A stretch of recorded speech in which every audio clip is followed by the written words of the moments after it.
Hi everyone, welcome to my YouTube channel. My name is Disha and today's video is about why are fundamental rights called fundamental.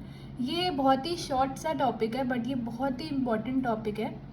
सो हम start करते हैं हमारे video के साथ. सबसे पहली बात हमें ये जानना ज़रूरी है कि fundamental rights are called Magna Carta of India. Magna Carta means great charter. It was the great charter. Magna Carta is one of the most important documents in history. Why? Because it established the principle that everyone is equal before the law.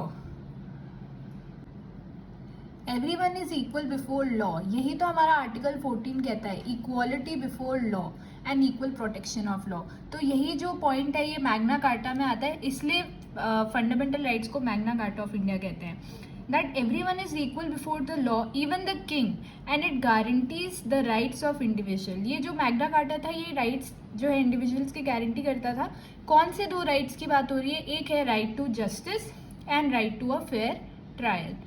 और ये जो fundamental rights का idea है ये हमने कहाँ से inspiration ली है, कहाँ से इंस्पायर्ड है? It is inspired from bill of rights of USA constitution. USA constitution का जो बिल ऑफ राइट्स है वहाँ से इंस्पायर्ड है.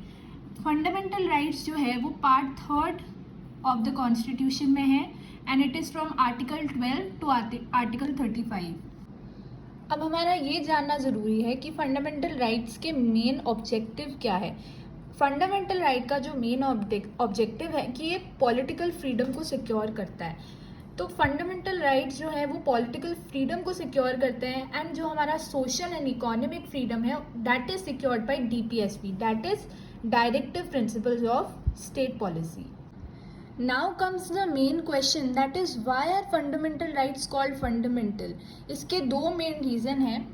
क्योंकि फंडामेंटल राइट्स ऐसे राइट्स हैं जो ऑल राउंड डेवलपमेंट इंडिविजुअल के, किसी भी इंडिविजुअल के लिए बेसिक ऑल राउंड डेवलपमेंट के लिए बहुत ज़्यादा इंपॉर्टेंट है. और सेकंड है कि फंडामेंटल राइट्स ऐसे राइट्स हैं जिसकी वजह से कोई इंडिविजुअल डिग्निफाइड मैनर में सर्वाइव कर सकता है, एग्जिस्ट कर सकता है. तो ये जो दो रीजंस है, ये रीजंस है जिसके वजह से हम फंडामेंटल राइट्स को फंडामेंटल कहते हैं. Now our last point is what are the important features of fundamental right. तो फंडामेंटल राइट्स के जो इम्पॉर्टेंट फीचर्स है वो सबसे पहले ये है कि ये स्टेट की अनलिमिटेड पावर पर चेक करता है. It acts as a check on unlimited और you can say arbitrary powers of the state. Second है कि state it is available against state. That means कि it is not available against individuals, it is only available against state. State is here, state means government. Third point is it is not absolute. ये मैंने अपने last video में भी cover किया है जिसमें मैंने आपको एक इम्पॉर्टेंट आप कह सकते हो एक ईजी मेथड सिखाया है जिससे हम सारे फंडामेंटल राइट्स को लर्न कर सकते हैं. तो उसमें भी मैंने आपको बताया कि फंडामेंटल राइट्स एब्सोल्यूट नहीं हो सकते हैं, इस पर हम रीजनेबल रिस्ट्रिक्शन ज़रूर लगा सकते हैं. और फोर्थ जो हमारा फीचर है इम्पॉर्टेंट वो है it can be suspended during emergency. That is कि president. And our last important feature of fundamental right is that it can be suspended during emergency.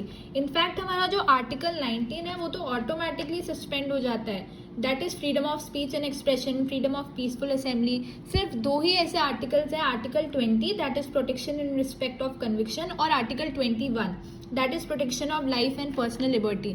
सिर्फ ये दो ही ऐसे आर्टिकल्स हैं जो जिन पे रिस्ट्रिक्शन नहीं लगता. और अगर प्रेसिडेंट चाहे तो वो बाकी और फंडामेंटल राइट्स पे भी रिस्ट्रिक्शन लगा सकते हैं.